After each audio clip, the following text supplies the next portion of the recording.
বিজেপির শুভেচ্ছা ব্যানার বিকৃতির ঘটনাকে কেন্দ্র করে রাজনৈতিক মহলে চাঞ্চল্যের সৃষ্টি হয়েছে। অভিযোগ, নবনির্বাচিত মুখ্যমন্ত্রী শুভেন্দু অধিকারী এবং প্রধানমন্ত্রী নরেন্দ্র মোদীর ছবি সহ একটা ব্যানার ধারালো অস্ত্র দিয়ে কেটে বিকৃত করা হয়েছে। তারপরে অপরাধীকে গ্রেপ্তার করে পুলিশ। ঘটনাটা বীরভূমের বোলপুর চৌরাস্তার। অভিযোগ, প্রধানমন্ত্রী নরেন্দ্র মোদী এবং নবনির্বাচিত মুখ্যমন্ত্রী শুভেন্দু অধিকারীর ছবি সহ একটা শুভেচ্ছা ব্যানার ধারালো অস্ত্র দিয়ে কেটে বিকৃত করা হয়।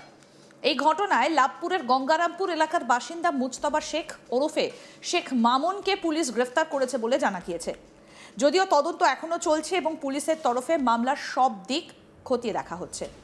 এই ঘটনায় বোলপুর থানায় লিখিত অভিযোগ দায়ের করেছেন সৌরিশ মুখার্জি।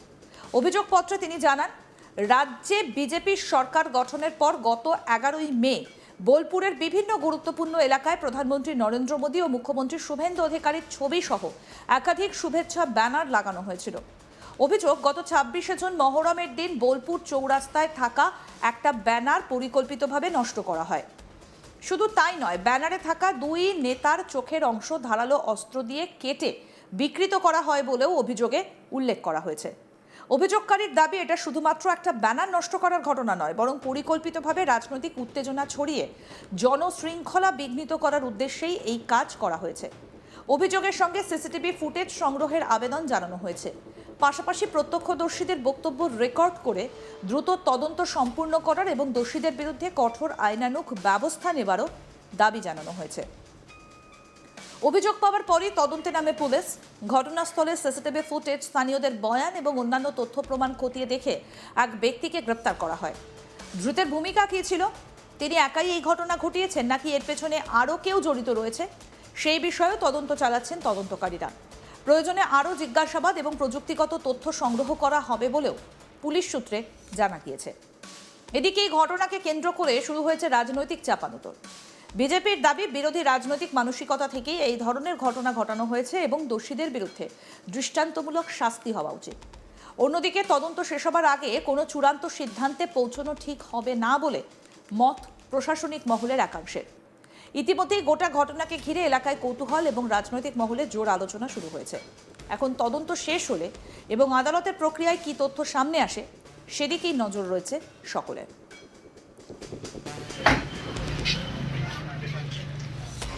আমাদের প্রতিনিধি শান্তনু হাজরা কি প্রতিবেদন তুলে ধরেছেন দেখব এবার।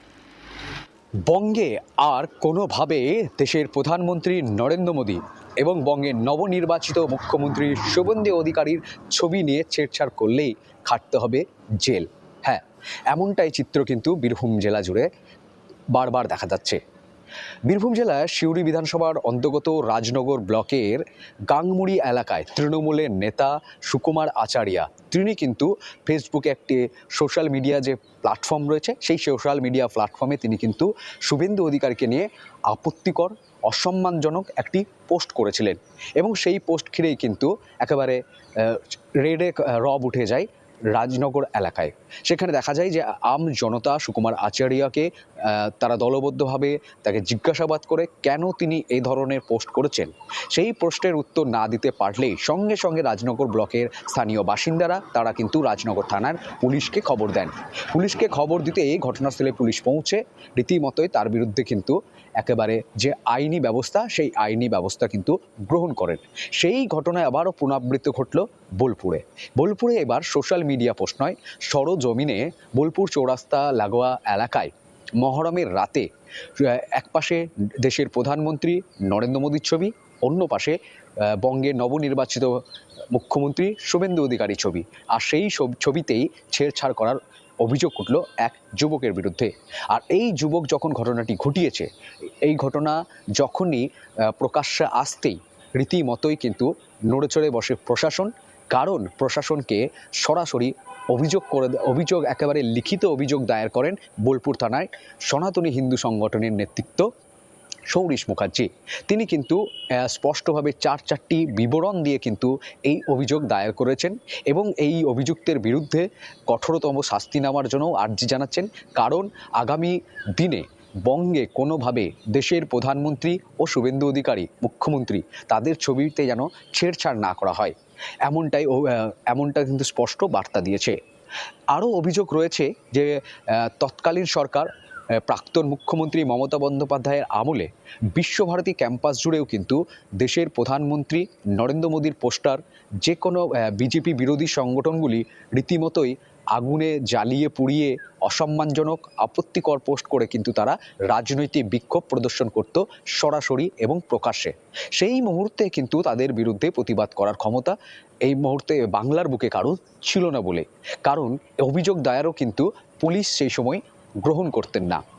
এমনটাই দাবি করেছে সনাতনী যে হিন্দু সংগঠনের নেতৃত্বরা রয়েছে তারা। এক কথা বলা যেতেই পারে আরএসএস, রাষ্ট্রীয় স্বয়ংসেবক সংঘ এবং তাদের যে শাখা প্রশাখা যে রয়েছে সেই সদস্যরাও তারা বলছেন যে বিশ্বভারতী ক্যাম্পাস কিন্তু মূলত এই শিক্ষাঙ্গনের খোদ আচার্য হচ্ছে দেশের প্রধানমন্ত্রী নরেন্দ্র মোদী। আর সেই ক্যাম্পাসে ছাত্রছাত্রীরা তাদের আচার্যের ছবি অসম্মানজনকভাবে কিভাবে আগুনে পুড়িয়ে রাজনৈতিক প্রতিহিংসা এবং রাজনৈতিক যে সৌজন্যতা রয়েছে সেই আদর্শকে উল্লঙ্ঘন করতে পারে। তো তাদের আগামী দিনে বিশ্বভারতী ক্যাম্পাসেই হোক, বাংলার বুকে হোক বা বীরভূম জেলায় যে কোনো প্রান্তে হোক, যদি এই ধরনের কোনো ঘটনা ঘটে তাহলে সরাসরি কিন্তু হিন্দু সংগঠন হোক বা ভারতীয় জনতা পার্টি হোক, তারা কিন্তু এই সমস্ত ব্যক্তিবর্গর বিরুদ্ধে অভিযোগ দায়ের করবেন এবং আইনি ব্যবস্থা গ্রহণ করতে কিন্তু তারা তৎপর হবেন।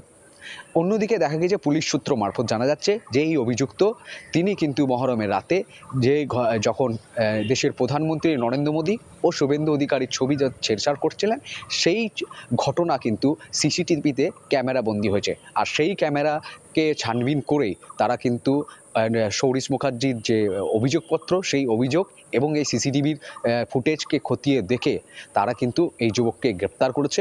যুবককে গ্রেপ্তারের পর বোলপুর আদালতে তোলা হয়েছে এবং তার বিরুদ্ধে কিন্তু যে আইন ব্যবস্থা রয়েছে সেই আইন ব্যবস্থায় তার বিরুদ্ধে বিভিন্ন মামলা রুজু হয়েছে।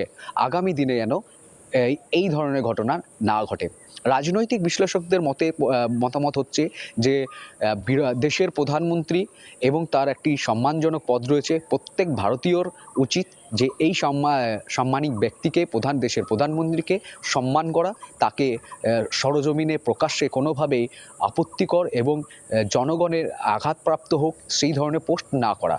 তারা কেউ যদি শাসক বিরোধী রাজনীতিবিদ হয়ে থাকেন বা রাজনৈতিক সঙ্গে যুক্ত রয়েছেন, তারা কিন্তু যে রাজনৈতিক সৌজন্যতা রেখে মতবিরোধের যে আদর্শের যে লড়াই, সেই আদর্শের লড়াইয়ে কটাক্ষ মন্তব্য পেশ করে তারা যেন রাজনীতিটাকে সৌজন্য এবং শান্তিপূর্ণ এবং একটা সুস্থ রাজনীতি আওতায় এনে তারা রাজনীতি করেন, কিন্তু কোনোভাবে অসম্মানজনক আপত্তিকর পোস্ট করে তারা যেন এই ধরনের কর্মকাণ্ড যেন না করে। যদি করে থাকে তাহলে বারবারই কিন্তু প্রশাসনের দ্বারস্থ হয়ে, পুলিশের দ্বারস্থ হয়ে পদক্ষেপ গ্রহণ করার কিন্তু নিস্তার পাবে না, এমনটাই দাবি করেছে ভারতীয় জনতা পার্টির নেতৃত্ব। অন্যদিকে সনাতনী যে হিন্দু সংগঠনগুলি রয়েছে সেই সংগঠনের নেতৃত্ব। আরও আপডেট পেতে দেখতে থাকুন আজ তাক বাংলা, সাবস্ক্রাইব করুন।